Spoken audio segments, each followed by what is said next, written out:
35 years का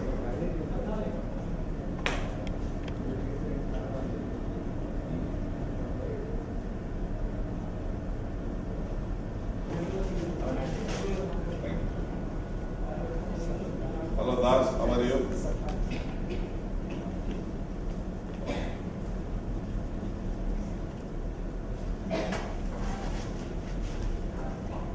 Hello Hanumantra.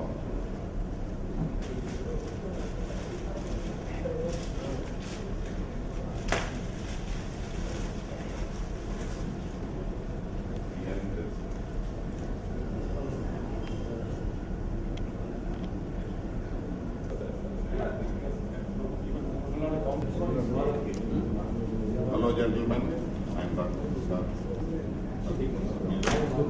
Academic card. This is my academic card.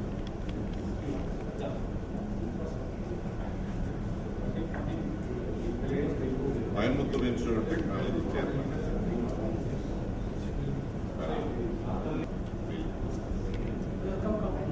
Especially for you, we have brought.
So we can cut short our things and move on.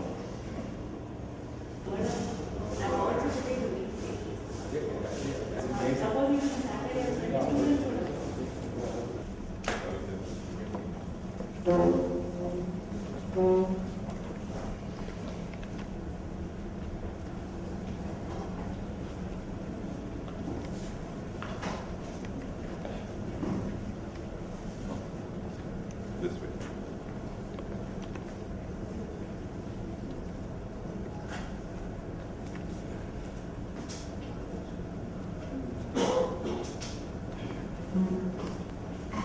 We have steps there. Steps are here.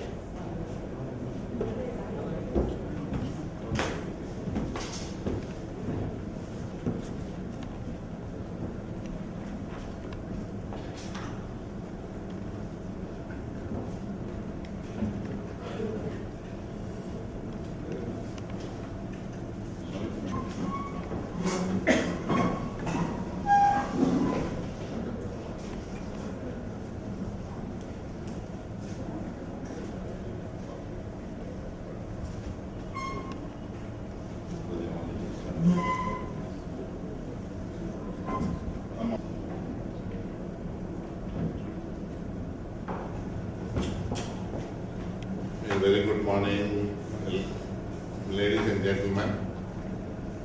gives me great pleasure to welcome all of you on behalf of Indo-Russia Business. Now I'd like to welcome a very eminent diplomat, gentleman from the Russian Federation. He is I'll tell his name in English, should be more familiar. Yeah, Mr. Michael Gorbatov. In Russian it's a little bit different. It's called Mikhail. Michael is pronounced as Mikhail. Vice Consul of Russian Federation, Chennai.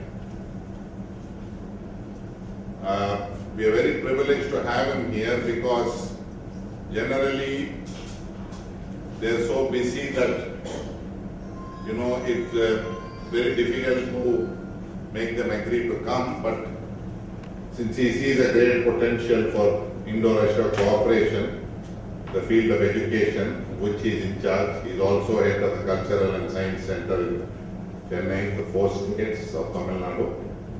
So he readily was very happy to come and address all of you. Yeah, thank you, sir. I would also like to welcome Mr. Ravi Chandran, who is Managing Director of Study Abroad Education Consultants, who has a very close association with Russian Consulate regarding sending students to Russia and all that. So he'll give you an idea in his talk about overall Russian education, higher education system and so on. I'd like to welcome Dr. Lakshmi Narayana, who was my professor and also adjunct professor of Coimbatore Institute of Technology in Moscow in the mid-60s. Our Vice President is Nandita, our Business Development Manager Ms. Pichaya, Professor Sella Dorai, Principal Coimbatore Institute of Technology.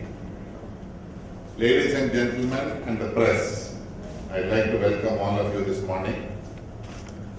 From a lot of education institutions you have come in and around Vijayawada, Guntur and all this Andhra Pradesh. So I am sure you all have the program with you. So now I give the podium to the Vice Consul, Mr. Mikhail, to make his address. Thank you. And before that, I would request our Vice President, Ms. Nandita, to present a bouquet to Mr. Mikhail Gorbatov, Vice Consul.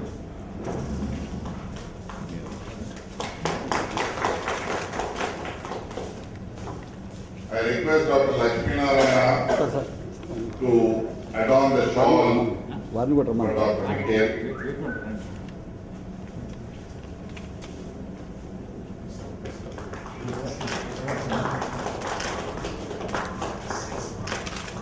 Thank you.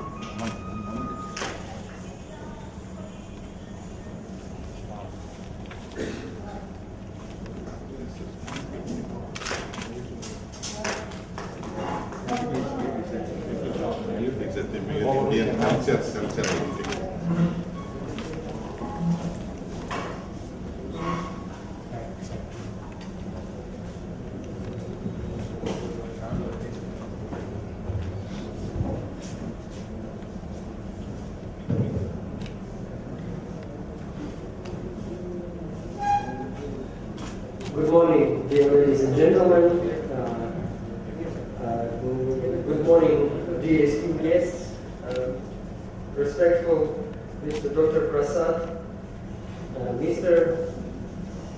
Pichya, respected Dr. Lakshmi Narayana, Dr. Sel, Ms. Nandita, dear guests and media people, on behalf of Consul General of Russian Federation and the Russian Federation itself, I'm very glad to welcome you here.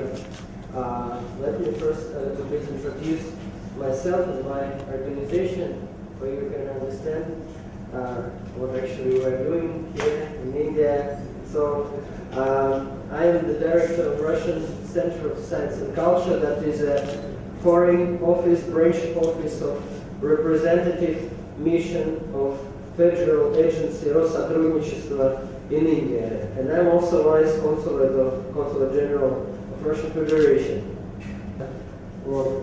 in Finland. And 1 year ago, in the August of 2013, I came to India, to Tamil Nadu. There in Chennai, we're operating Russian Center of Science and Culture.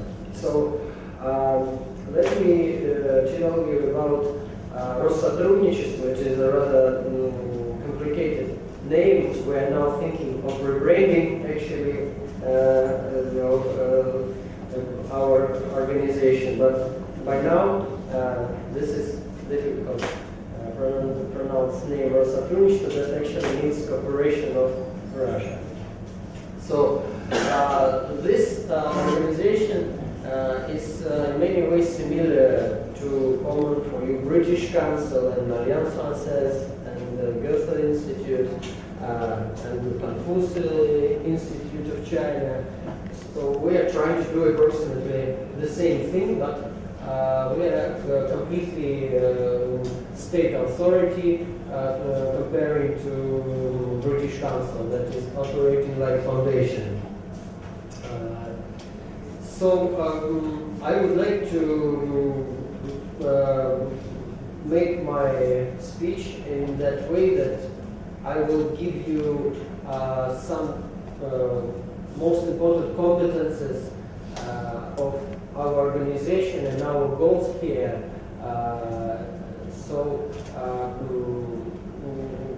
Speaking of area of this competence, I would like to give you our goals and suggest your opportunities corresponding to these goals. Yes, next year in 2015 we will be celebrating 90 years of our organization, because in 1925 it was first based by Mr. Lunacharsky, who was that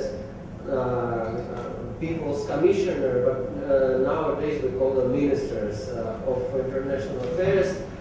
So he, by his order, it was created Soviet Union of Societies of Friendship. Then it became, this organization changed its name many times. When I entered it in 2005, it had name Россорубежцентр, also very difficult for foreigners to pronounce. And finally, federal agency was me. This federal agency is under the Ministry of Foreign Affairs. So generally, while Ministry of Foreign Affairs is responsible for so-called political diplomacy and operating of embassies, our federal agency operates so-called Russian centers of science and culture all over the world, and we're providing so-called humanitarian diplomacy that is based on the direct contacts between people in different humanitarian fields. Now we have centers, we have representative offices in 86 countries. So some of them are Russian centers of science and culture, others are just representative officers within embassies and consulates. So India is a country we are represented mostly. We have 5 centers of science and culture here. Main is in Delhi, but also we have one in Calcutta, in Mumbai, and in Trivandrum. First of all, we should provide of sorts of humanitarian cooperation with foreign countries. Our goal is to show to give objective information about Russian Federation, about our cultural and science achievements, engage into filling our universities with international students. We're responsible for Russians living abroad, so-called compatriots. We're responsible for so-called regional cooperation. We have some special programs dedicated to young people. And also, since that year, we have one more competence that is so-called development aid. Competences, so providing of Russian culture to foreign countries. We try to organize exhibitions dedicated to Russian artists, Russian museums. So usually our format of work is that we have a main event within the Russian Central Science and Culture, and then based on the information and the exhibition that we have, we then try to make a couple of so-called open lessons in schools. Of course, unfortunately, we can do this in Tamil Nadu only because we do that in that schools that are available by car during one working day.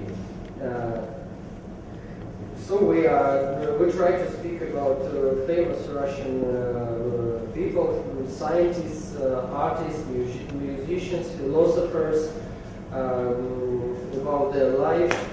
We try to find what in common they used to have with India.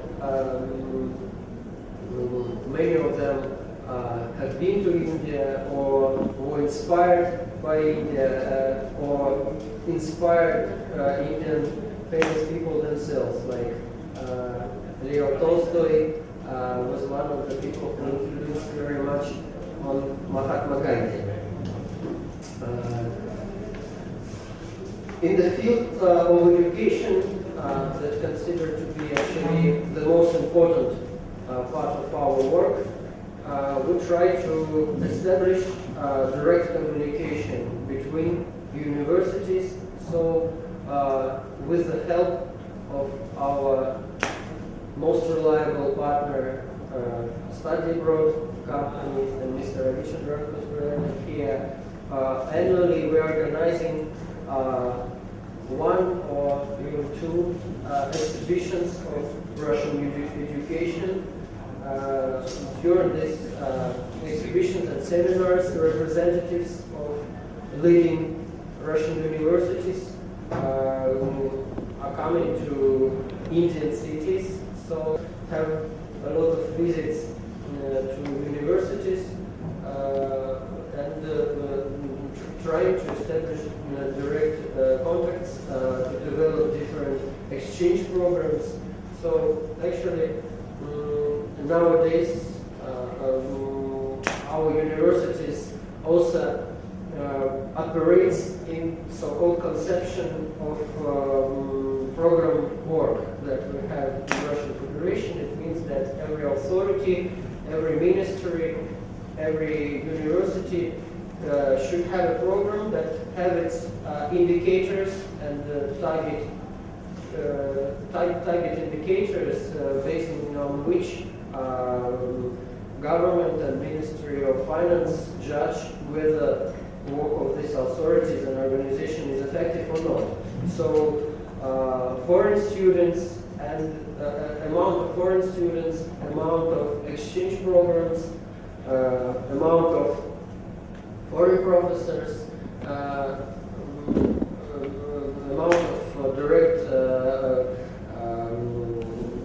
division-to-division connections of university is that one of the key indicators, because our government wants to increase general rate of Russian universities, and also in these international ratings, these factors of international cooperation of academic societies and academic mobility, so-called, very important.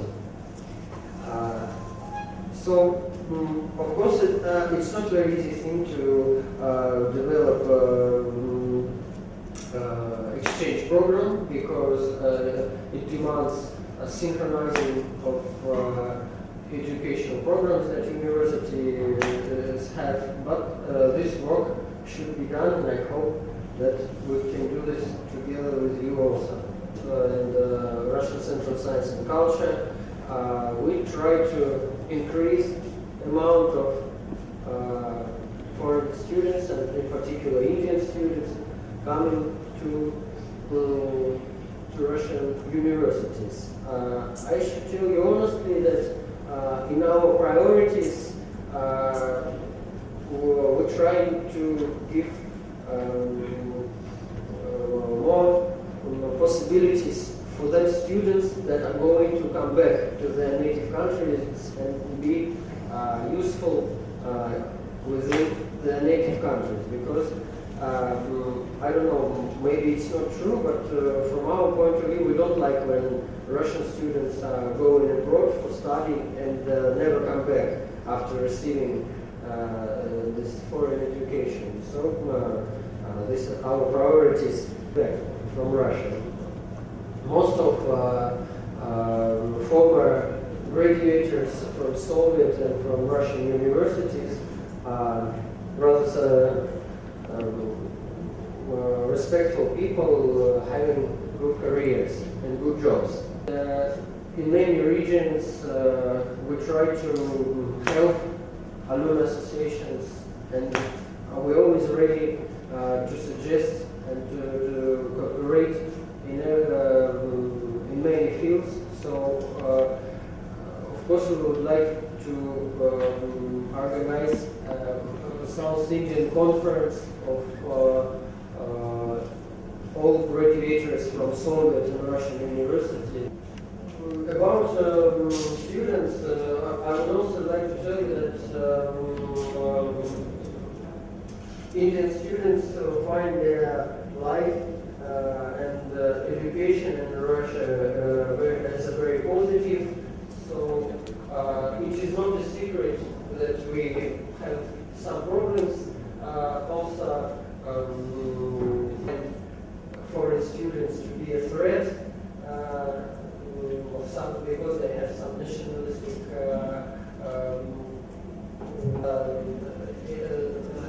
their aggression never applied to Indian students, because traditionally the attitude to Indian people in Russian Federation is very good, and many of Russians consider Indians to be our brothers in terms of very ancient Sanskrit series of Aryas that both came to India and Russia.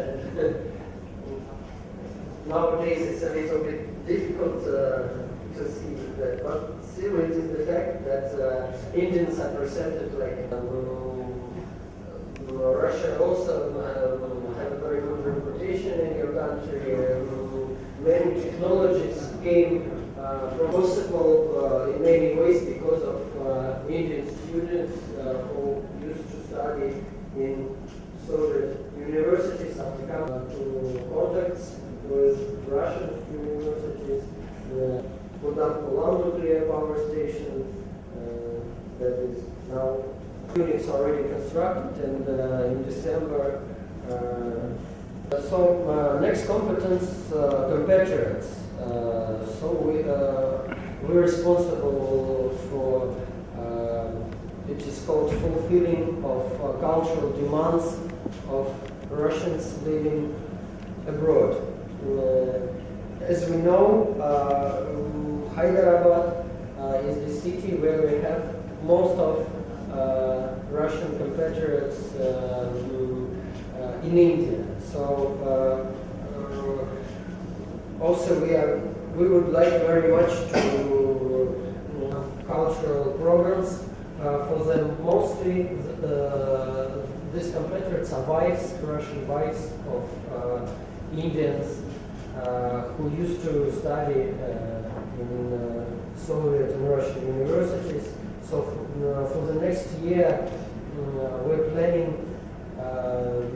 to have a meeting with them, and we have a special program that provides giving some awards to most reliable and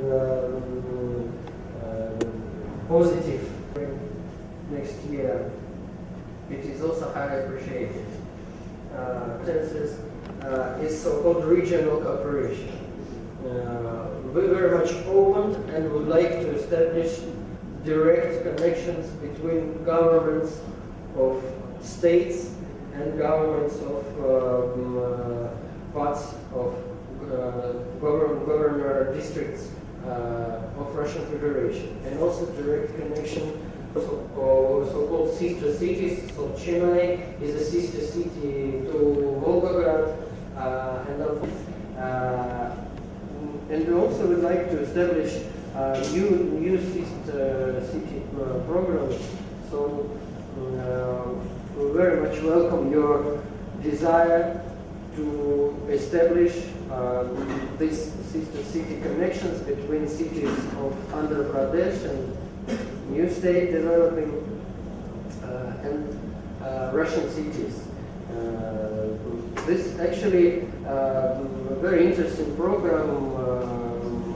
It doesn't demand any exact things on the first step. So first of all, some good connections need to be established. Then we usually start with some cultural exchange, sending some representatives of musicians and folk musicians as a first stage. And after that, we try to establish a business-to-business communication. And we already have some platform of people friendship.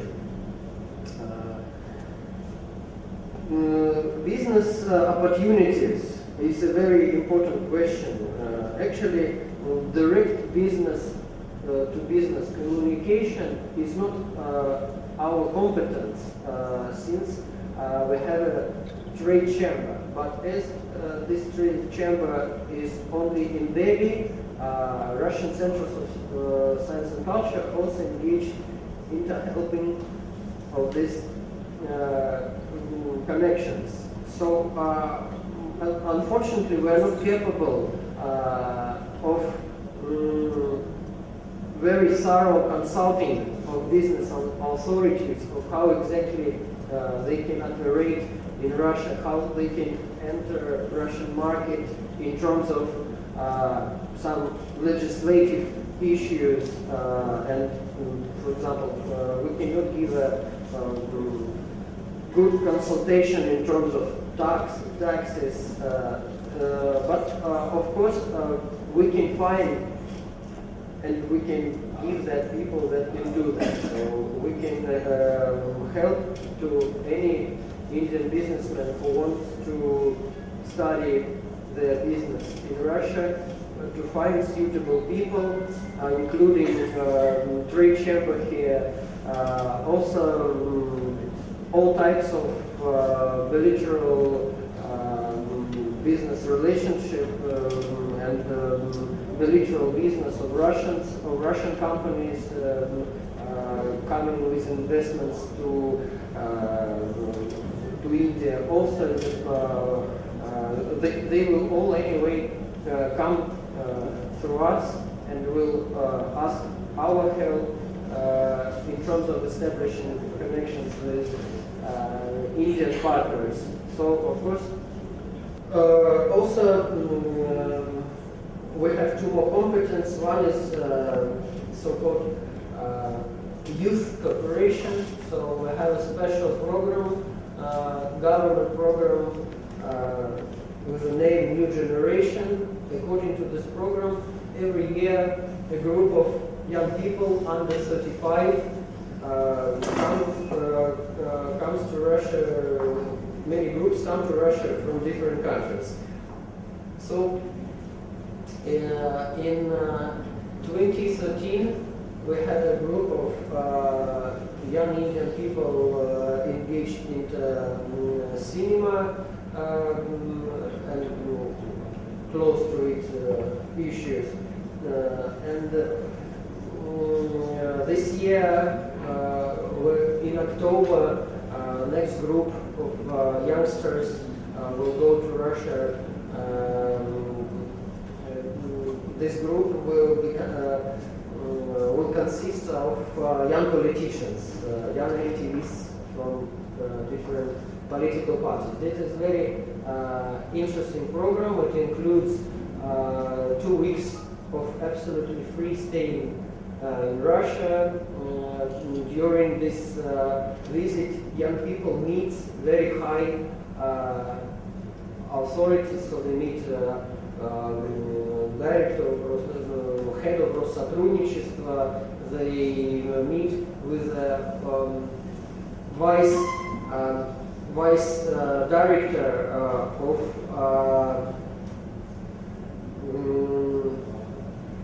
I'm sorry, under president there is a special council responsible for international relationships, so they meet with the vice head of this council and with representatives of parliament during the first week, and during the second week they usually go to some small city outside Moscow to see the real Russian culture. So we are not responsible for making choice, I mean Russian Central Science and Culture. So we gather all that curriculum vitae of potential young candidates of this program and send them to Moscow, where they choose those one who is going to participate. So if you feel like you're having talented children active, unfortunately I cannot tell you exact topic of 2015. It will be announced closer to New Year, but it will be announced on our website, so we will gather this curriculum vitae and send them to Moscow. And the final competence is so-called development aid. This is a new topic for Россотрудничество. Actually, this competence makes us to be very close in terms of our goals to US aid organization. So before this year, since 19, this topic of so-called development aid was changing, growing while the country growed itself. So starting from 19th, after breakage of the Soviet Union, Russian Federation was only the acceptor of international development aid. Then in 2003, Russia first became also a donor to other countries. So in 27, there was taken a new conception of this development aid, and since that time, annually, the amount of this aid of Russian Federation to other countries was about $500 million annually. Was given to other countries programs, mostly under United Nations, but aid is not effective because it is out of our national interest and priorities, mostly going to countries that don't have any cultural or other connections. And actually amount of money spent was much smaller comparing to the United Nations and the United States. This is objective, and that is why it hasn't been seen clearly. So according to new conception, it was decided that this $500 million annually will be spent only on bilateral basis, and our organization, Россотрудничество, is becoming the basic operator of this program. So the country that is simultaneously donor of development aid and acceptor of development aid. So we want to exchange experience in this field and find opportunities of how can we use this development aid directly to India, how together with India we can help to third countries. So now we don't have all these programs, and not for all of you, but for some of you, this may be also the opportunity to suggest something. So first of all, we would like to have a kind of science seminars. It also would be very highly appreciated. So we are open for all sorts of communication, of humanitarian, and most of them will reply that it is Russia. But many of these opportunities of friendship have been lost during last years. Other countries play an active role, and we cannot deny that they are also doing more good things to India. So priorities are changing, but still we are hope to renew our friendship and business communication with India to find more new opportunities. I can tell you that Indian culture is growing more and more popular in Russian Federation. Yoga classes are extremely popular in big cities. Ayurveda is growing more and more popular. Amount of Russian tourists coming to India is increasing every year, and people already not coming only to Goa for some night parties, but to other resorts, seeking for yoga hotels, for treatment, and for some spiritual experience. And this is also gives us understanding that we need to increase the amount of Russian language that is studied in India. So now Russian Federation is developing a program according to which by 2016 we will send 800 teachers of Russian language to different countries. These teachers will receive salary from Ministry of Education, but when we will determine which places they will go exactly, of course we will give priorities to the schools and universities they are going to give additional supply and salary and live conditions to these teachers. So your suggestions about this are also highly appreciated. We are now having courses of Russian language inside Russian Central Science and Culture, but of course we can give this Russian language education only to Chennai people for whom this Russian Culture Center is available. But also recently we opened so-called media auditorium with that video conference equipment, and has started a pilot project with 3 universities of Tamil Nadu of studying Russian language through the system of video conference. Unfortunately, by now we don't have enough teachers of Russian language that can provide. Already now it is not enough to provide all of Russian language for everybody who already wants to study it in India. But of course, if you can suggest any interesting conditions for these teachers, we will definitely find a way to bring them from Russia, especially for you.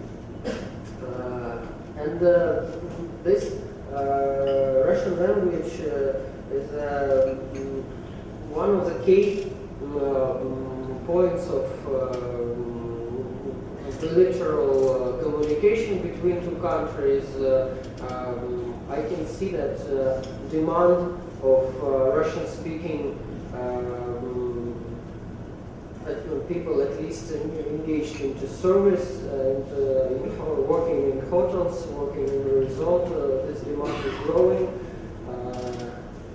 So if you plan to create new opportunities for Russian tourists in the state, of course you'll need to have Russian-speaking staff. So we can provide group education and special crash courses for staff of companies during 1-2 months in Russian Culture Center. We can send them to them. So these are generally basic points of what I had planned to tell you today. If you have any questions, I would like to. So thank you very much for listening to me for so long. I hope we'll find a lot of new interesting opportunities to communicate. Please welcome, collect your information. The more you send to Russian Center in Science and Culture, more we can take out of it. Thank you very much.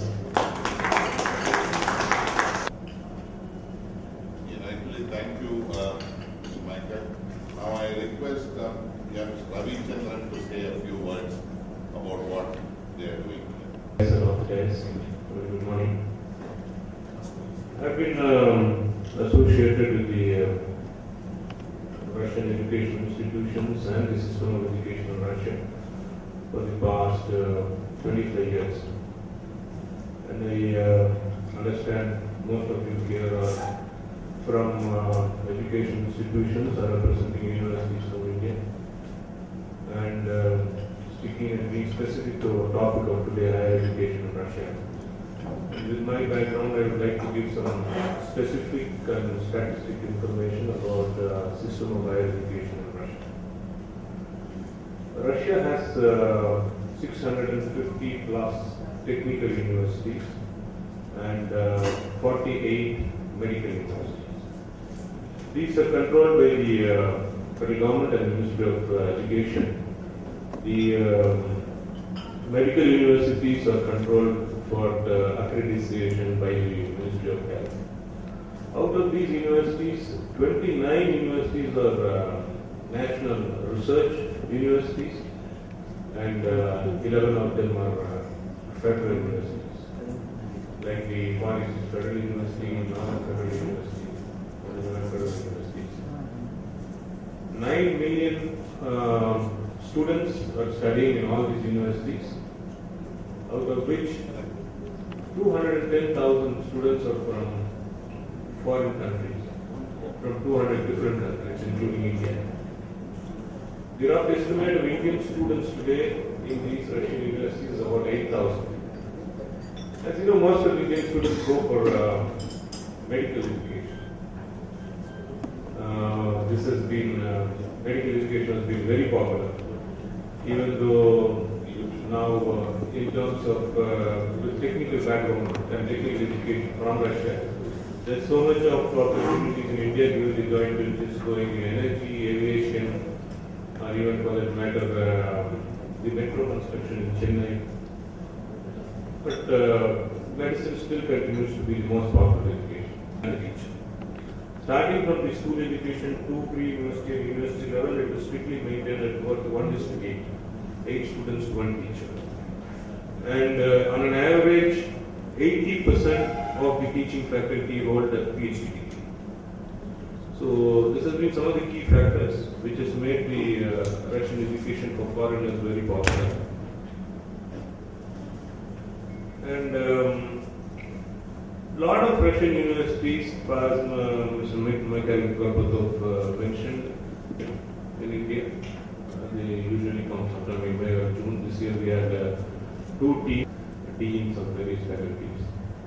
They not only promote, they also try to faculty exchange, joint scientific program, conferences, seminars. We had a team from the Moscow Aviation Institution in the month of March, led by the Vice Chancellor of the university.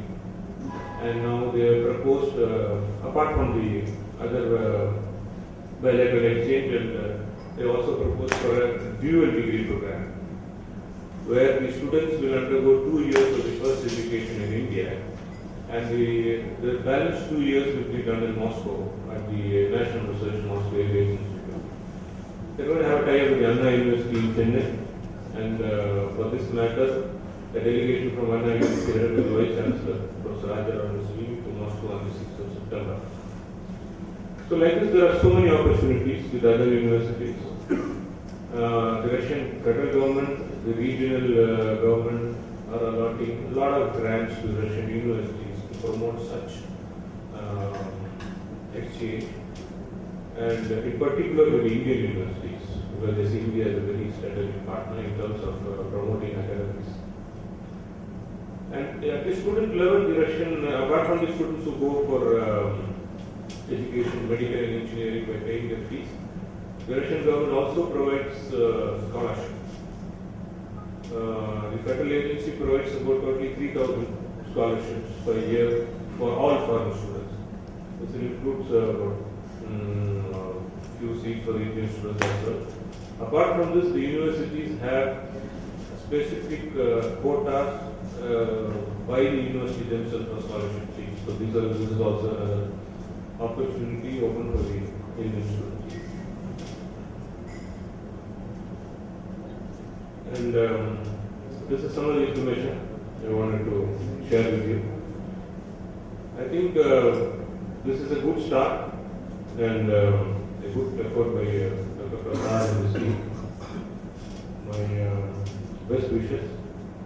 And if there is anything specific to higher education in Russia during the question and answer session, I will be glad to answer.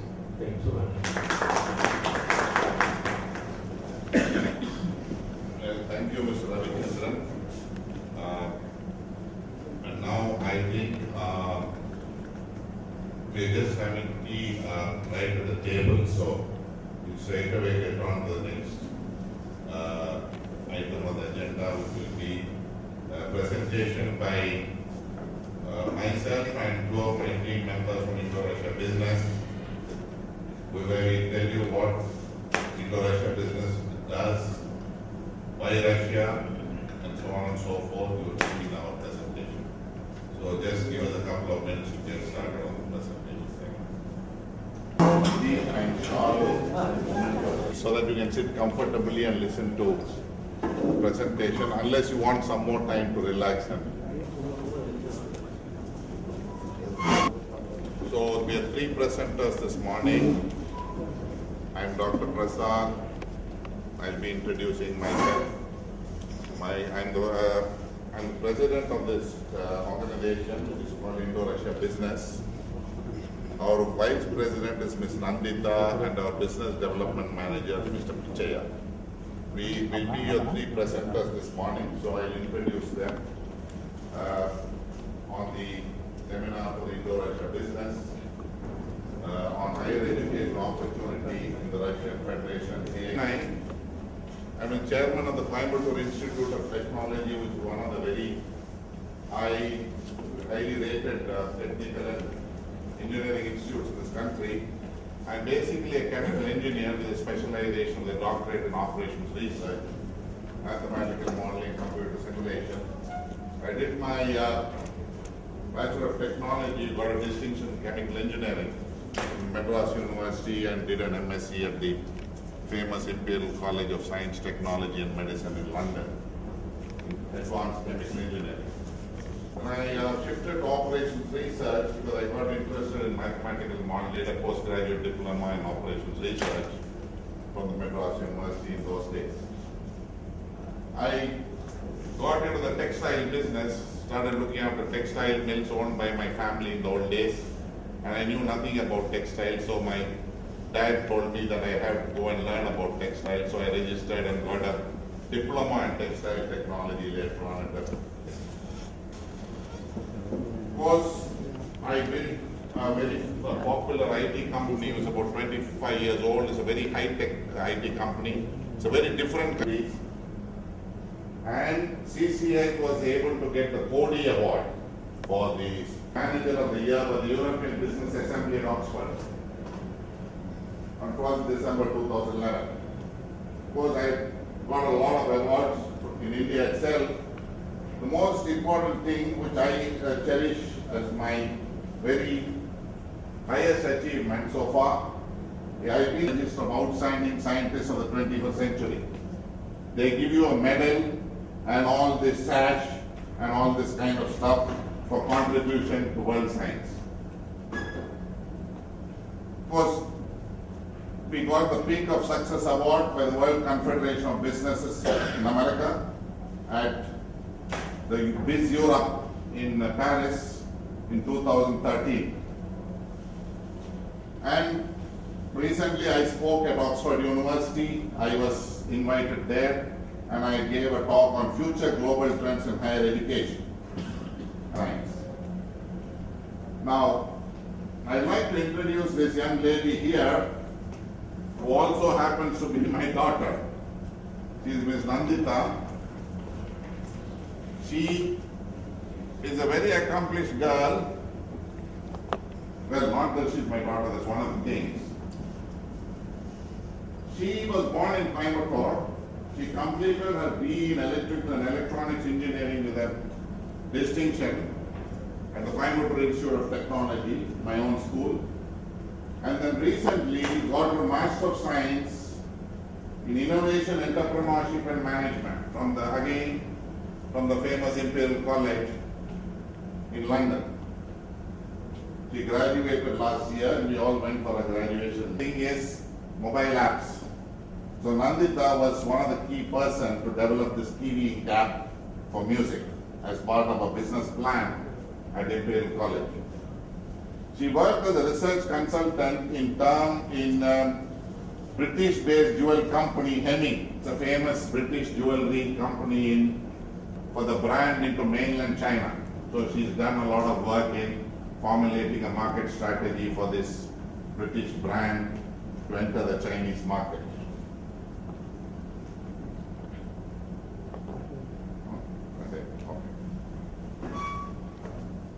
Then Mr. Pichai as our business development manager, complete setup of the hydrogen peroxide plant for the government of Poland. Europe for setting up hydrogen peroxide plant. This was a Polish assignment.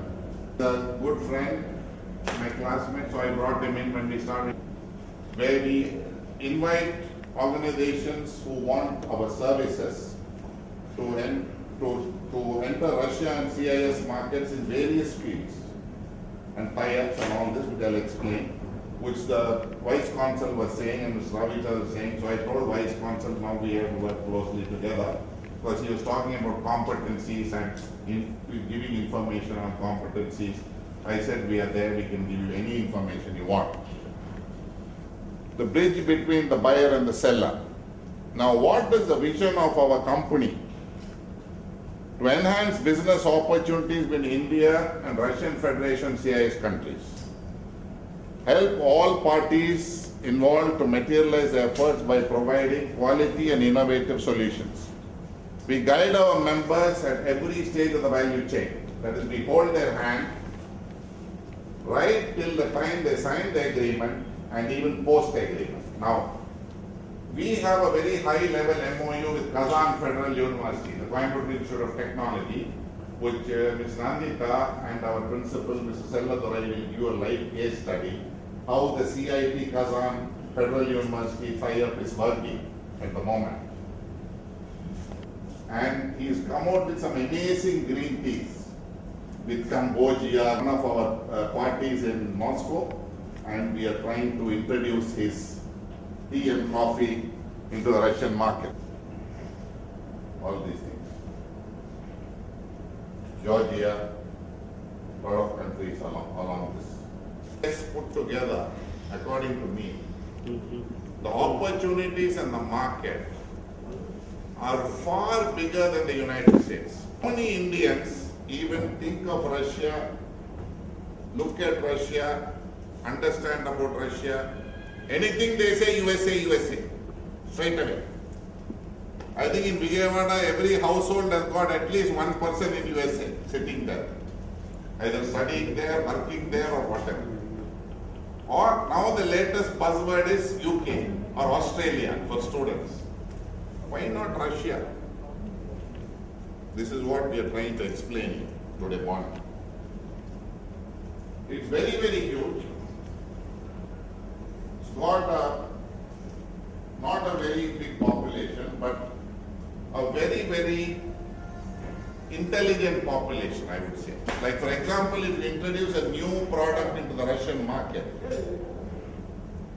Russians are very curious to try new things. And if it clicks, then sky is the limit. Then you can forget about United States, the UK and Europe and all. And another thing you should understand, in life if you think language is a barrier, then there are 101 other barriers, not only language.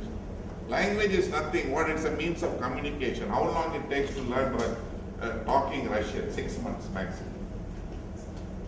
But look at the opportunities. This is what you'll have to think. Why don't I spend 6 months of my time and look at huge opportunities? This is what we are trying to say.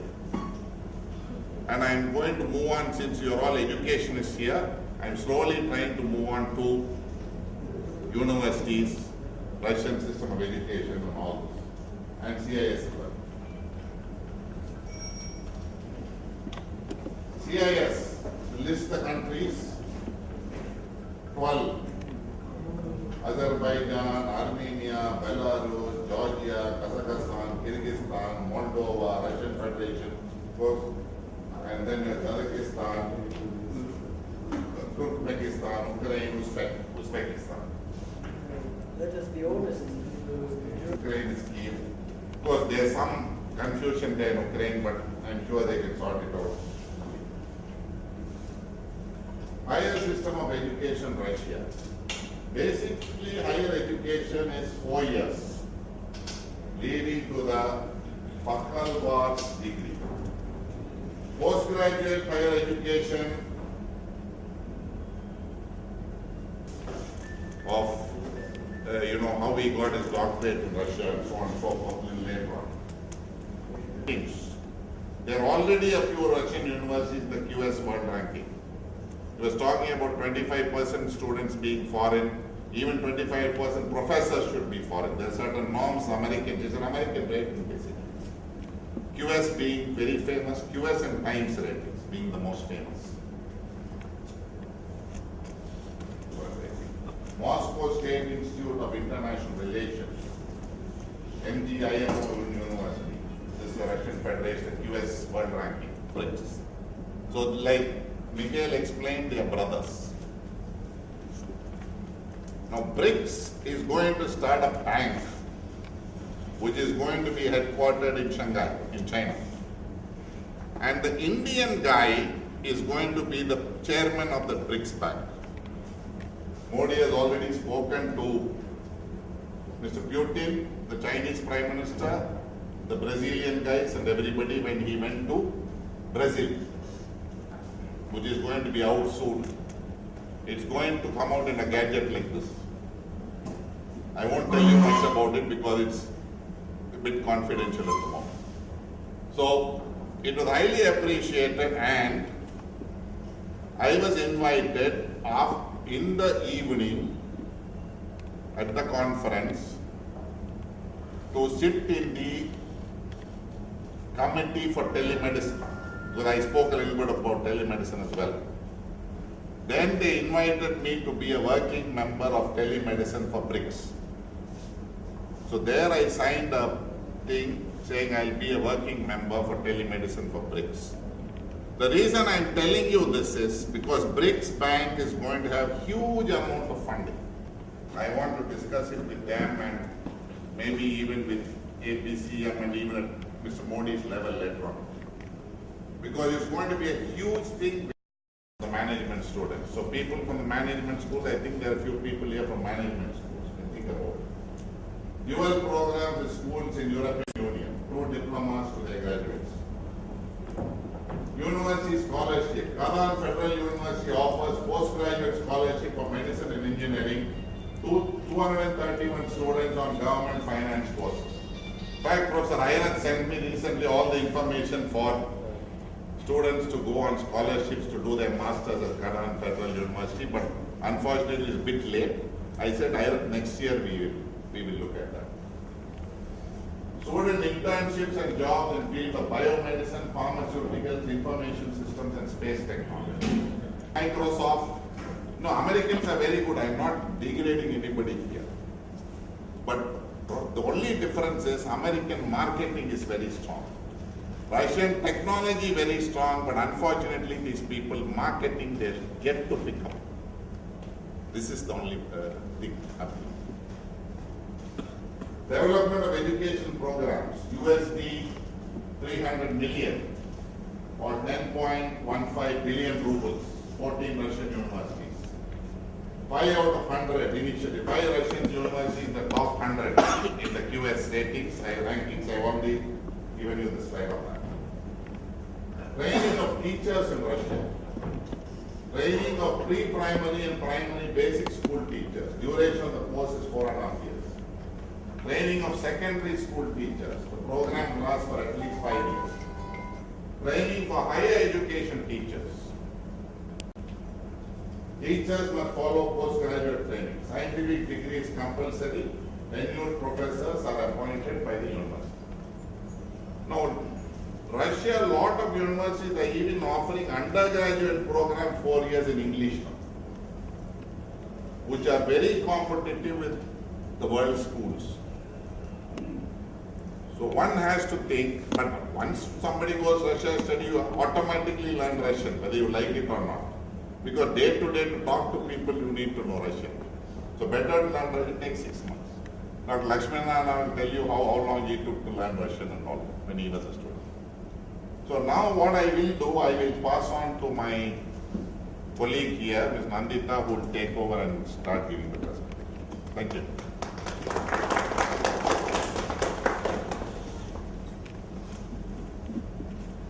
A very good morning to my non-present here. First of all, on behalf of Indo-Russian Business, thank you so much for being present here today.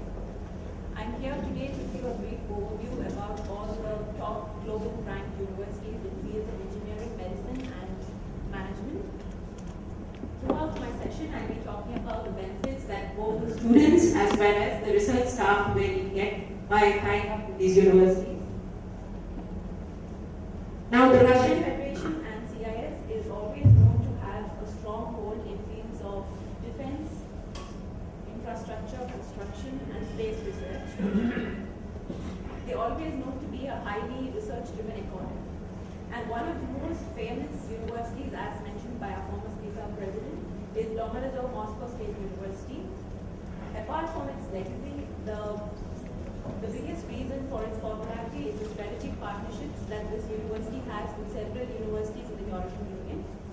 And this means several work opportunities for students and research faculty to go and work there as a research staff or even for work placements.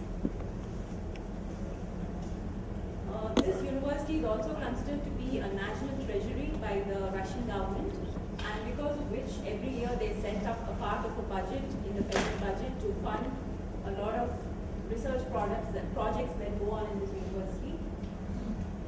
Next is the Bauman Moscow State Technical University. This probably is one of the very few universities in Russia which offers a 6-year engineering degree. So this may be for students who want to skip their UG and right away move on to their PG level. This is one of the universities in the world which offers a direct master's without having to do your undergraduate. As mentioned by Mr. Ravichandran, even today medical education is known to be very famous. And one of the biggest reasons for that is are the unique courses that Russian universities offer in clinical psychology, pharmaceutical studies, pediatrics, which probably very, very few universities in the world offer. Again, the Medical Council of India recognizes a Russian degree. So, for example, if you get a degree, if you study medicine in China and you come back, you cannot actually work in India because the NCI does not recognize a Chinese degree, but they do recognize a Russian degree. So that is a huge advantage for anybody wanting to do medicine in Russia. And there are several schools in the European Union, for example, St. Petersburg has a higher Bolshaya University in Germany. So this means that students can not only work in Russia, but once they finish their medical course, they can actually work in one of the outstretching partner universities all across the European Union. Kazan State Medical, I need a special mention here because Indo-Russia business has a role to play. We managed a strategic partnership or tie-up between one of our members and Kazan State Medical research projects. One of the biggest advantages in studying in Kazan State Federal is that they have a lot of job opportunities because they have tie-ups with top global companies, and they also one of the very few universities that offer free accommodation for students or staff who go there.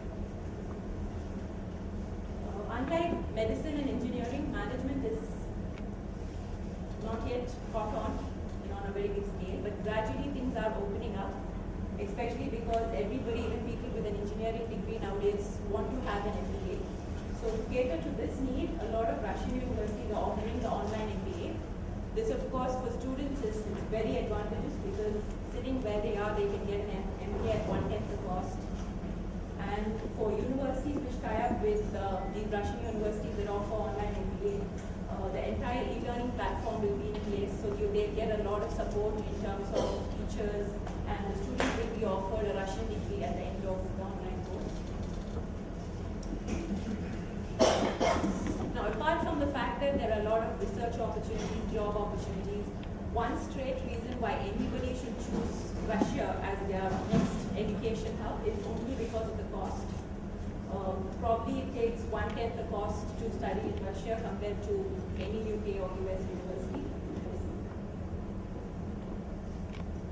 And another advantage, as I said, the NCI, Medical Council of India, recognizes the Russian degrees. You're free to work anywhere once you graduate from the Russian university.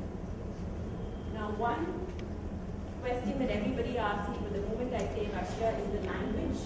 Yes, there is a language barrier, but having said that, most of the Russian universities offer courses in English medium, so interact with the local community or in order to interact with the work and your workplace and your staff, you need to know at least the basic of Russian. So at some point it becomes mandatory, but not as soon as you go there to study or later in this session. Requirements are pretty straightforward. The requirements are similar to any UK or US university, and it's a bit easier than studying in the United States or England. Russia, over UK or US are the work opportunities. For example, I did my MSc in England just about a year ago, and there are so many people who told me that I graduated from Oxford, I graduated from Cambridge, but I don't have a job. So you can blame that on the recession or the fact that many people in the European Union prefer to give preference to their local community. Russia you have no problem and there are no restrictions in terms of visa to work there. You can also come back to India and work anytime. Now, before I finish, the objective of this research tie-up is transfer of students, faculty, joint workshops, joint conferences, technology transfer. And once any Indian university becomes a member of Indo-Russia business, we make sure that we find you a suitable partner, research university to tie up with. We make sure that the entire documentation is in place, we establish suitable contacts, so right and given by the Russian government. So it's very unlikely that the expenses will have to be borne by any one of the parties. So before you sign the MOU, even the funding will be very much in place. Say more about the services that Indo-Russia business offers. Thanks.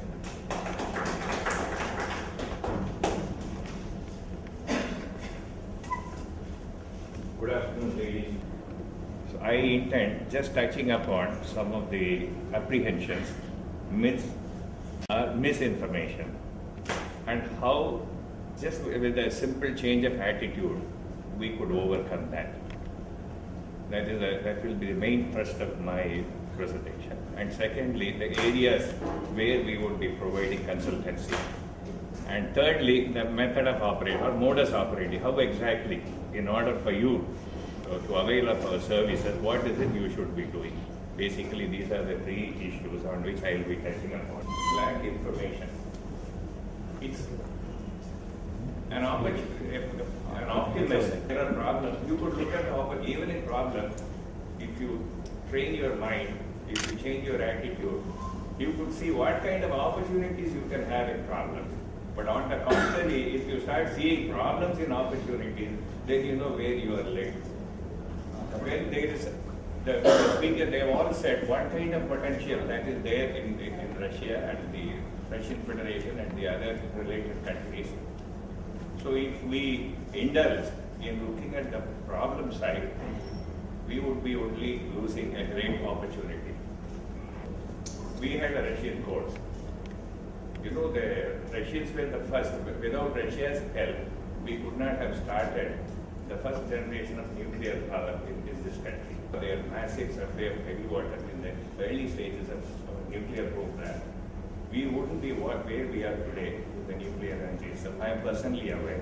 So since it was the relationship with Russia was strategic at that point of it, 72, I am talking about the early 70s. So it was important that anyone who is aspiring to work in atomic energy should know Russian. Russian is not taught today. I don't think it is there in training, BSc training. But we were taught.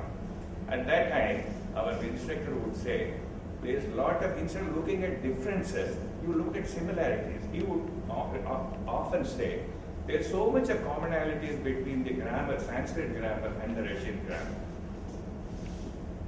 So it is only a matter of, please don't look at the differences.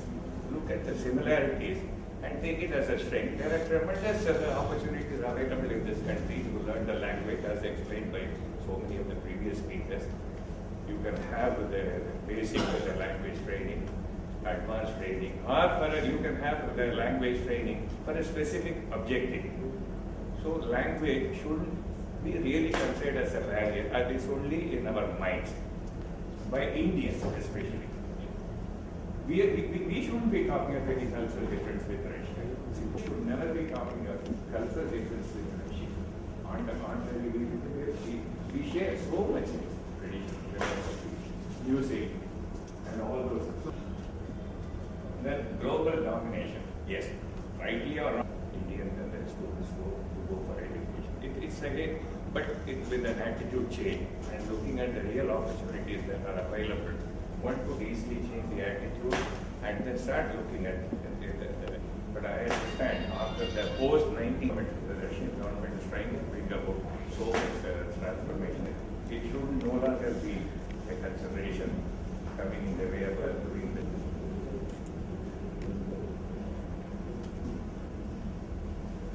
strain is the so-called Iron Curtain or Cold War. Even at that time, Russia was the first country to work with us on strategic areas like defense, nuclear energy, and you know the development and the association that we have with Russia. Even during the days of Cold War, and even during the days of Iron Curtain, we had the relationship in many strategic areas. So if anything, the situation is only improving day by day, and that should no longer be a consideration. So then, opening up the market, awareness also, if you are all aware of that, those who are the newspapers, we know there are so many changes taking place. The Russian economy is opening up. The exist.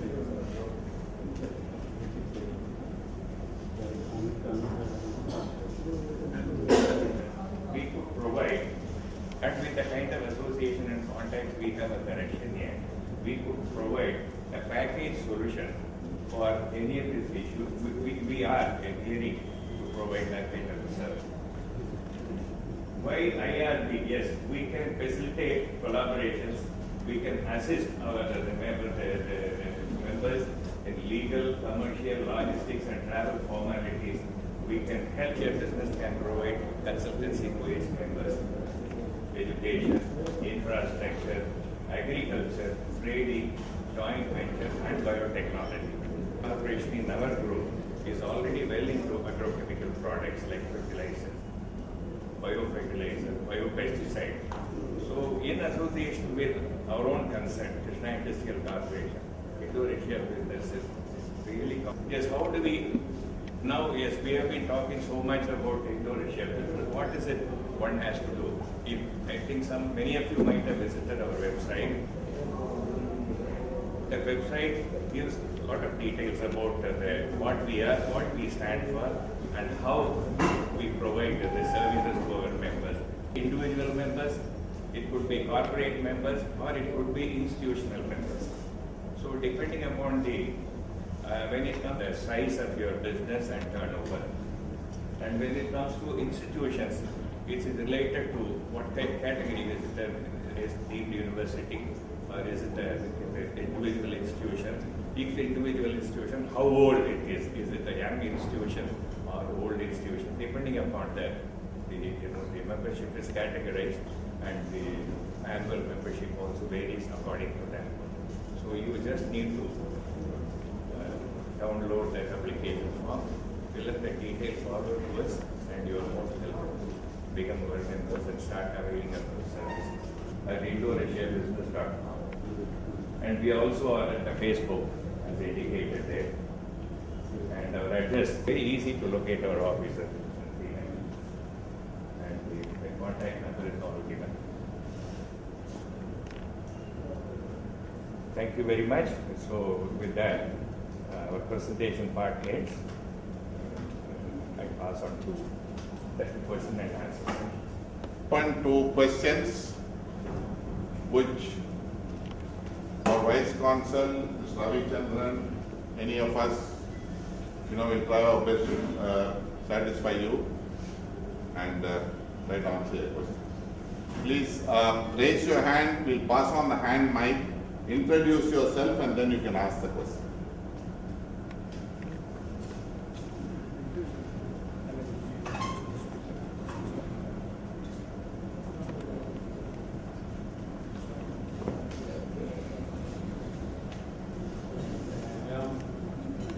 Syllabus, contents of syllabus, and also collaboration with industries,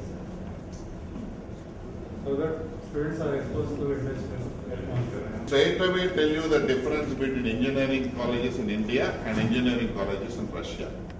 I'm glad you asked about the academic industry interaction. Most educational engineering colleges in India have no interaction with industry.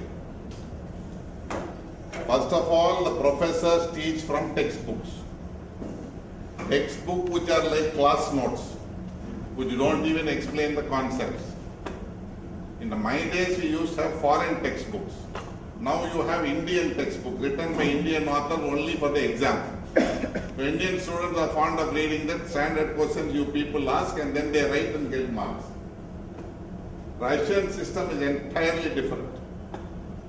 They are highly conceptual oriented, highly geared towards original thinking, and their education is highly practical, highly industry oriented.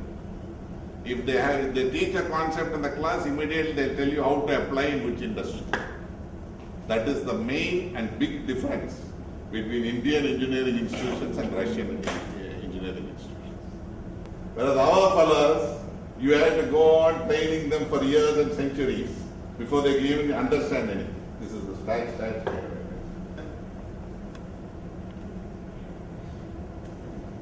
And our sandwich quality is also the industrial training and both studying and parallel. In Russia, you have polytechnics and engineering colleges. Polytechnics are also of very high standard in Russia, much higher standard than our polytechnics. Like Tomsk Polytechnic is a very high standard if you go. They themselves give undergraduate degrees. 4-year undergraduate electrical engineering you can do in English in Tomsk Polytechnic. Here maybe Sandwich Polytechnic, you have a 6 months industrial training. That is nothing, that's not enough. There, right from the time you enter the university, you are under training. Daily practical training, daily. Half a day training. Half a day theory, half a day training, like this. This is the system. Both in the polytechnics as well as the engineering colleges in Russia. Here we are taking pride, oh, Sandwich Polytechnic, 6 months I go for industrial study. Here throughout you are getting trained. Till you get your degree from the beginning. This is the difference. Okay? Please sit down. Good afternoon, everyone. I am final year IT student from Vigyan University. I am here on the behalf of Voice of Vigyan University magazine as an editor. You have mentioned about the dual course. These 2 years studying in my college in India and 2 years in Russia. Even we have the tie-up with Ireland University in the same way. But it provides only for IT and CSE branches. So they have some criteria to get students there. They take only 5 to 6 students every year from IT CSE. So we have more than strength of 300 to 350, both branches. So for this, I have seen the 16 dual programs are there. So what is the criteria to select the students for that dual programs?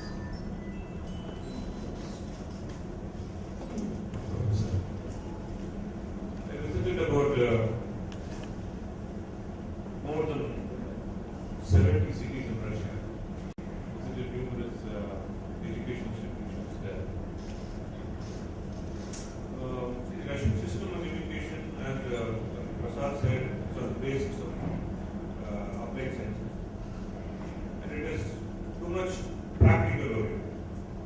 To take even medicine. In India, we have the internship where the student goes to the hospital, where he has interaction with the patients, guided by a senior doctor. It is only after the completion of your entire theory course, which is 4.5 years, after that you do 12 months of internship. In Russia, the internship is not separate, it is an integrated part of your career. The student buys the doctor coat in the first day, not after completing 4.5 years.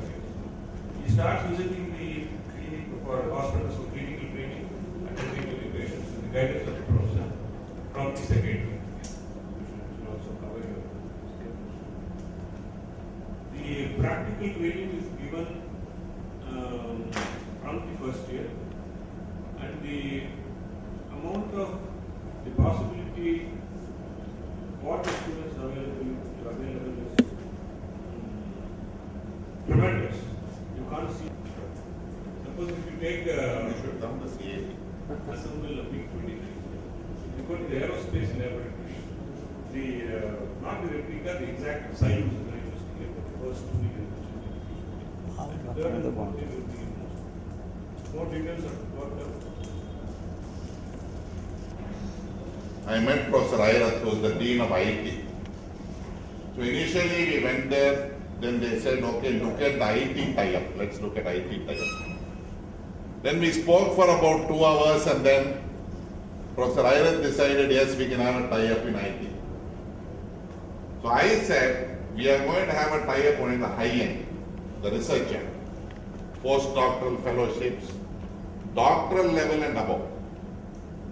Joint international conferences on cutting edge technologies, which we are coming in May 2015 in Kazan, plus research exchange of staff or research exchange of students. Then he said, how about training programs? I said, Professor Ayrath, let's look at that on the next stage. Because CIT has gone to a very high level in terms of research today. A lot of people don't know about us, especially in the last 4 years. You're going to Zoom past us very shortly. I said, no, we've already Zoom past you. Colleges, which you should look at if you want to make a mark in engineering. So Kazan Federal is very, very interested in student exchange. I know because they already have an MOU with them, swimming program. So dual program, what I want to call it. You let us know. We can always work out something for you with their help or whatever. Just Indian students. So let us know. We can always work out and see how best they can take the Indian students and how best the Russian. I am Dr. V. Challalai. principal of Coimbatore Institute of Technology. I work under Dr. Prasad. From the student perspective, when I was student during 1975 to 1980, on my 5-year undergraduate program, I did my BE Production Engineering. We used to use all Russian books, famous books. For example, for the machine tool design, Dr. Acharvan is the famous book for the 4 volumes. One of my professors gave us one Russian building machine in our 3rd year program. He told us to dismantle everything, and he told us to assemble everything and prepare the assembly drawing. When we dismantled and assembled, we found lot of components were kept aside. We were not able to fit it properly. Thanks for us to fitting the machine once again to its original position. What I want to tell from the student perspective is the Russian teaching technology is in terms of skill and knowledge development. Both program, as Ravi told, both concepts, skill and knowledge. If you are good in skill, highly specialized skill, so you have to produce the best dimension or best quality in that. Then knowledge also, you have to produce the fundamental, the basic research, fundamental sciences. Every engineer or doctor, everybody is, the department is mathematics, physics and chemistry. They should involve themselves to develop that science behind it, then only you can reach that level. So that is the type of education system they provide. That is the type, any Russian books, even there is a book, Physical Metallurgy by Lactin. It's only some 40 pages, but it gives a lot of information about material. What we are talking about the nanomaterial, already they have given some insight towards the nanomaterial. So that is the type of education system that they are having in Russia. Science, I'm talking about the big data. Big data analytics. Yeah, it is for MBAs and for IT and non-IT based also. IT. They got an Excel. In fact, Microsoft's research center is at Kazan Federal University. Microsoft has its research center there in the university, so you will understand what is their level of IT. Okay? Now, they do a lot of work on next generation computing, like your big data analysis and all this kind of stuff. In fact, our conference in May 2015, which Professor Selladura is going to present the case study, is going to include big data analysis, everything for healthcare. So if anybody is interested, kindly write to Professor Selladura or Indo-Russia Business, either way. And if you want to come for the conference, we'll send you invitation and all this kind of stuff. Okay. So I hope I answered your question. Yeah. In the mid-60s, and got his doctorate from there. He'll tell you his experience live about studying in Russia. Good morning, everybody. Now, my talk will be based on my experience, actual experience in Russia. Russia is Soviet Union, Professor. My experience in Soviet Russia. I love Russia. I love Soviet Union. Right? Not that I don't love now for present generation. The simple situation. I was in a batch of 28 students who were sent to Moscow. Not Moscow, Soviet Union, for scholar on a government India scholarship. It was an exchange scholarship. So in our batch at Andhra University, we were again 28 students. Only one person I went to Moscow. These 2 people went to US, and those 2 people never returned back. They are settled there. They are citizens of America. Here we came back. I lived in Coimbatore for 14 years. I could speak very good Tamil. I lived in 3.5 years in Moscow, 3 years in Moscow, half a year, 6 months in Tashkent. I can say I am not only speak Russian, I write Russian. I used to talk in Radio Moscow, translate Russian language into English and transfer to India, to Andhra Pradesh. So proficient I became by staying in 3.5 years in Moscow. I stayed in Coimbatore for 15 years. I can't write every word. I can't even read, write and all that. I can talk some blah blah in Tamil. That's the difference. Language is easier to learn if you have a will to learn. If your necessity is there, necessity is the invention of training, you can always make it. That's one thing. Leave alone the language. But teaching, now as somebody was telling, Russian books you read a Russian book and read an American book, Americans are all secret. And somebody was telling Russians were like this, Americans were like this. They show everything, but all, I can't use bad words, but they show everything you are thinking that are open. Russians are closed, physical movement, but they give their heart to this is a symbol of heart. They give their heart not with the closeness. My professor is a Dasudek in Nauk is a Nauk, you know the meaning. He's a doctor much bigger than that, right? And then Brat, for example, brother. Brat is Brat, brother. We know our people are Brat, brother. Dwa, Dvayam. That's Sanskrit two, right? Three, Trayom. Right? It's all three, Russian. So there are a lot of common words in Russian and our own languages. So language is not at all a barrier for all of us. And then as again somebody was telling, Russians helped India to a large extent when we were in trouble, when we were formative stages. All of us know. I was born in 1941. Independence we got in 1947. I don't know what was independence, what was the British, not much. I was a kid when we got it. But somehow we got independence thanks to the freedom fighters.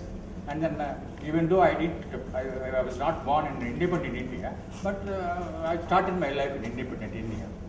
So we were developing. In the development stages, Russians came to our rescue. In 1950s, 60s, a lot of Russian money has flown into India. The Hyderabad itself, Indian drugs and pharmaceuticals, IDPL, Hyderabad, I know. Now it is a sad state of affairs. The money given by Russians, our politicians, our scientists, whatever it is, they misuse it. They have given so much of knowledge to India, we spoil it. One way they have spoiled it, but another way we developed on it. We have taken the technologies, the crude technologies they have said, developed on that, and then made it to different progress. Huge privilege of that. I was really thrilled that I get a telegram from the consulate saying that you are invited to go to Moscow. Can you believe that? Those people, if you think they are all closer people, they are open. Then okay, that's another story. Then again I went in 2001. As Dr. Prasad was telling, the country has transformed itself. The Moscow, what Moscow I know in 1968, 64 to 68, I lived in Moscow, Leninsk Prospect. That's one of the biggest roads in Moscow. I used to think I was like a king, it was there. Amma canteen, Anna canteen, so whatever it is, whatever is kind of these things are happening in those Moscow. So 50. I'm not a communist, basically, please remember, I'm not a communist. I'm a human being. As a human, how many years I want to live? 100 years? How much money you want to live for 100 years? Happily? Right? That you can make it. To leave that cities in Moscow, cities in Soviet Union His Excellency Mikhail may not be knowing it, he may not have born those days, but how they thought over it. If I talk to the professor, as I was telling, my professor used to come to the college for 3 days only. The remaining 3 days, he used to go to industry, come back, all his experience he used to tell us. If somebody comes for a discussion, we were about PG students, so we call, so I'm not, and then Shatrugni Chastava, cooperation. Globalization, cooperation is always there. Even those days also cooperation was there. Now also cooperation is there.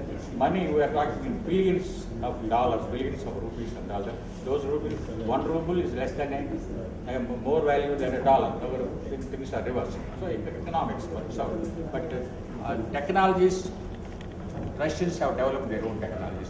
In 1964, my professor was telling, in 1941, when war was there, these people were fighting the war and sitting in a trench, 2 professors discussing.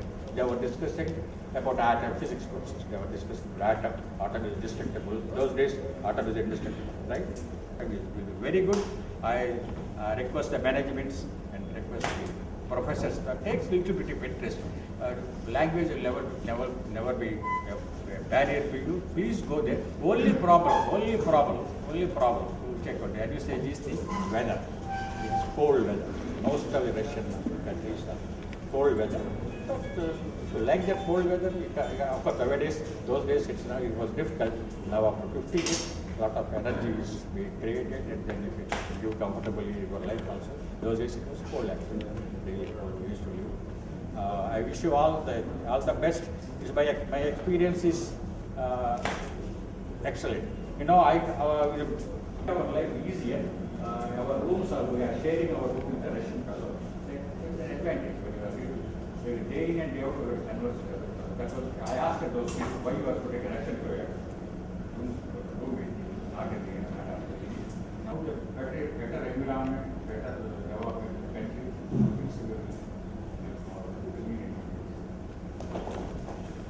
Here I want to show you this book, Russian character. It was written by poet Alexei Tolstoy.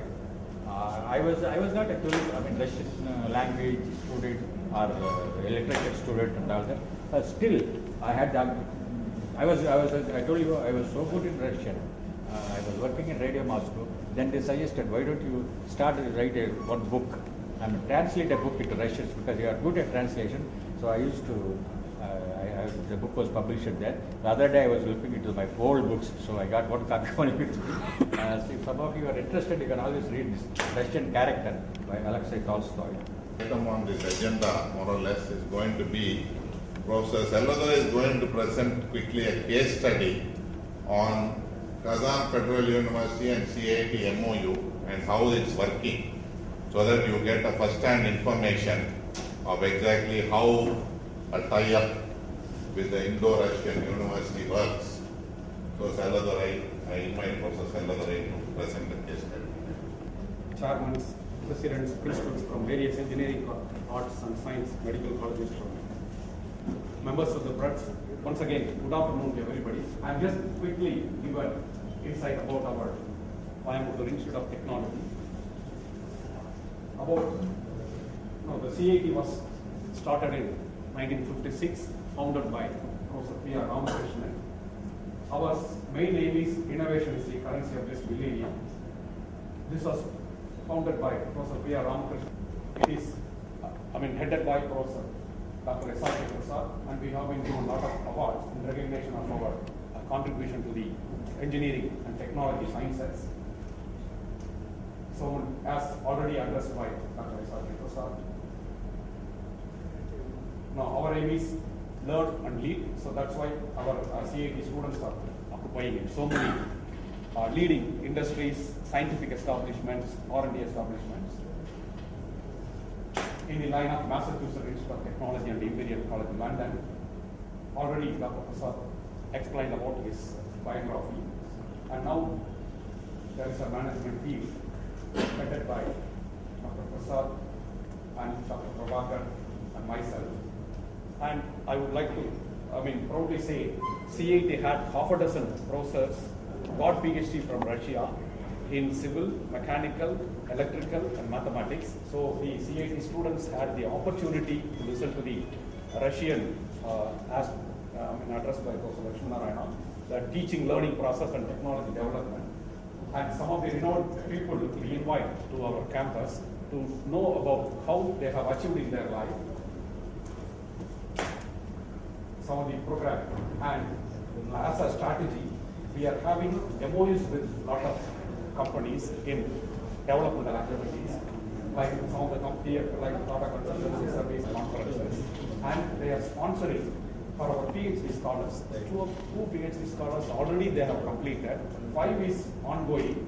The interesting thing is the PhD scholars, they can go to the Bergen University and their contributions in terms of their publications, all those things. So they came forward and we are also interacting with them.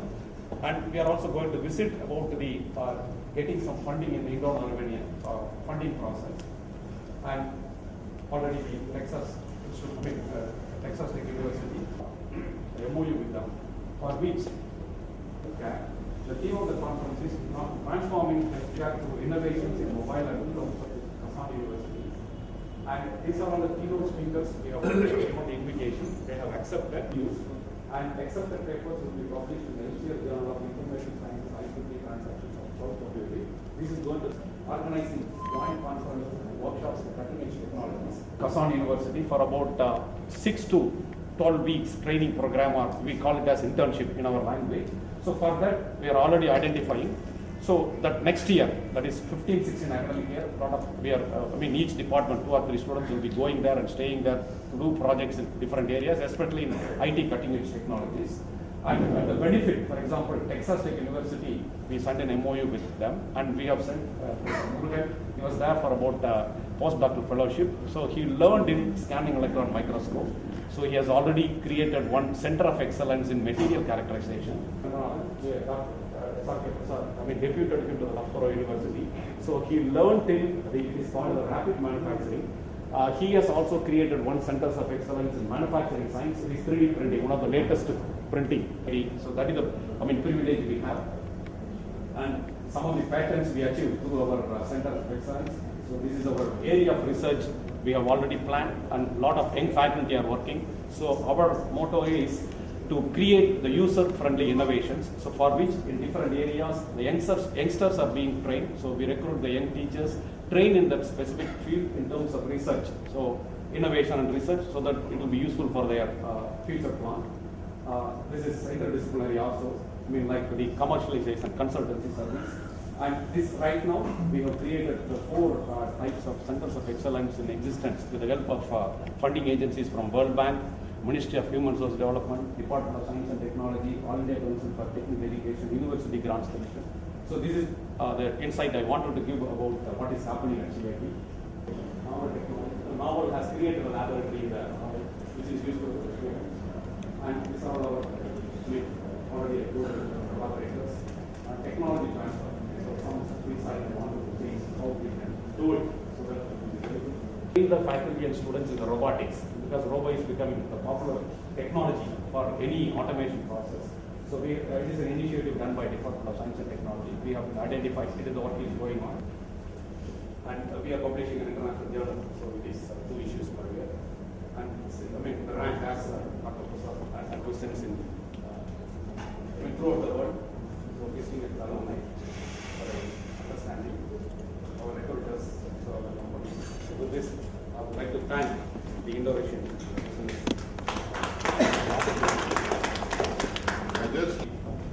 The Vice President of Google Global is a CIT alumnus. He is next to Larry Page and Sergey, the Google brothers, the guy who founded Google. He is number 2 in the company, next to the founders. One gentleman by name Venkat Panjabagesam.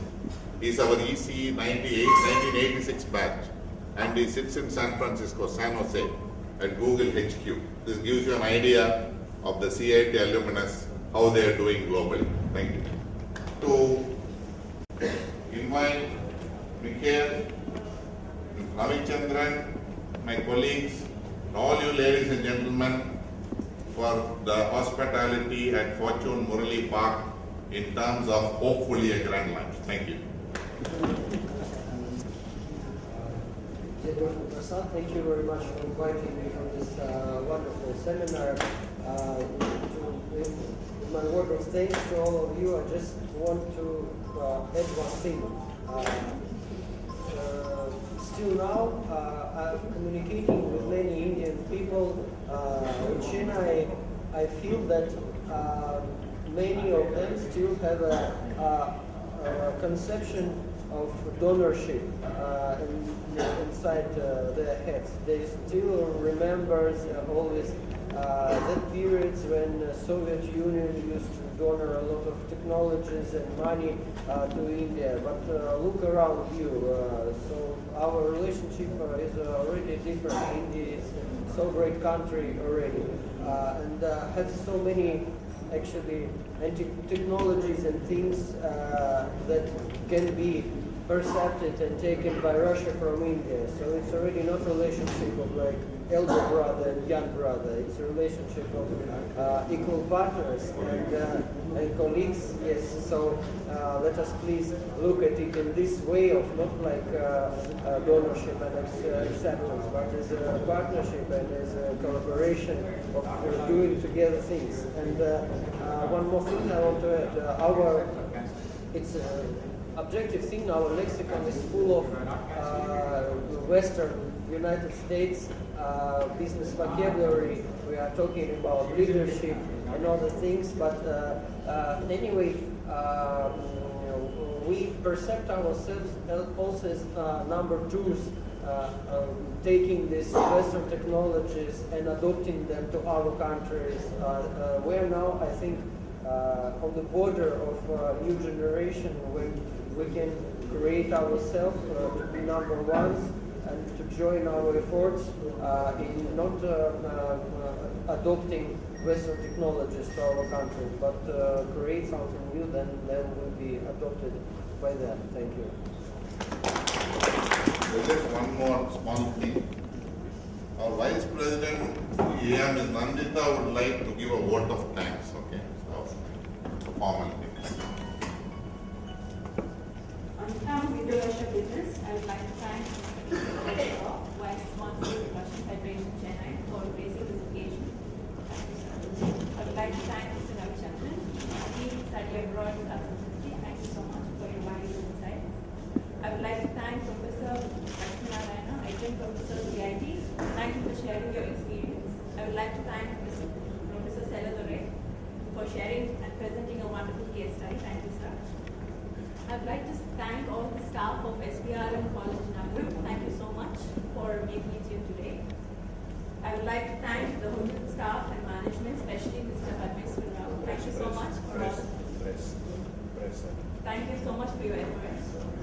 And finally, I would like to thank the press, the media, and all the technicians for the video and the audio department. Thank you so much. Have a good evening.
అలవాటు చేశారు అలవాటు